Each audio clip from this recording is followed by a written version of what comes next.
दूसरा शौहर मिसट्रीट करता है मेरे बच्चे को। मैं नहीं चाहता कि उसके पास रहे। एक ना सिर्फ अगर हमारी औलाद होती तो क्या तब भी तुम शानी के लिए इतने ही पागल, इतने ही जुनूनी होते? सुन सा बच्चा है फिर ये माँ के साथ आ जाएगा, अच्छा है, घर में रौनक लग जाएगी। वो मेरे लिए इतना कुछ कर रहा है और मैं उसके लिए कुछ नहीं कर पा रही। पर पड़ने वाला हर पत्थर अपनी जान पर खा रहा हो, उसके लिए सुकून तो क्या।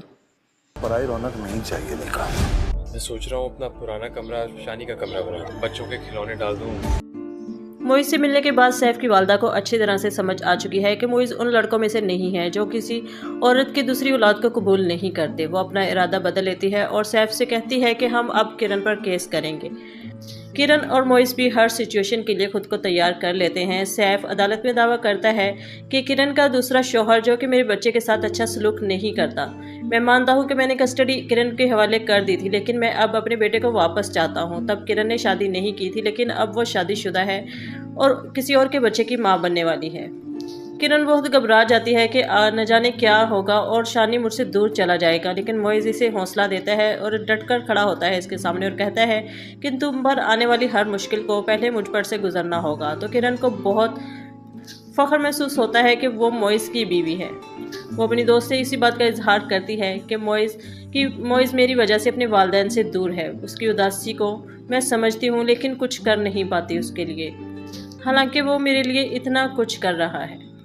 तो दूसरी तरफ मोइज़ की वालदा की बिगड़ती हुई हालत देखकर मोइज़ के वालिद को इन पर रहम आ जाता है और वो इनसे कहता है कि अगर तुम मोइज़ को वापस बुलाना चाहती हो तो ज़रूर बुलाओ, लेकिन मोइज़ के साथ उसकी बीवी तो आएगी लेकिन उसका बच्चा शानी नहीं आएगा। तो अनीका इन्हें समझाने की कोशिश करती है कि किरण अपने बच्चे के बगैर इस घर में कैसे आएगी। वो मासूम सा बच्चा है, घर में रौनक लग जाएगी अगर आप उसे आने देंगे तो। लेकिन मोइज़ के वालिद डर जाते हैं और कहते हैं कि शानी इस घर में कभी भी नहीं आएगा।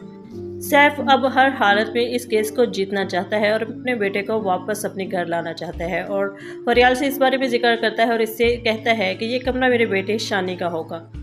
फरियाल इसकी इन हरकतों से बहुत जेलस फील करती है। उसे ज़रा भी नहीं पसंद कि वो शानी को इस घर में लाए और वो इससे कहती है कि क्या हमारी औलाद होती तो आप उसके लिए भी इतने बेचैन होते। तो सैफ इससे कहता है कि हमें अल्लाह ने औलाद नहीं दी, लेकिन मेरी औलाद तो है ना, मैं शानी को इस घर में वापस ज़रूर लाऊंगा। सो नाज़रीन, मज़ीद रिव्यूज़ के लिए चैनल को सब्सक्राइब करें।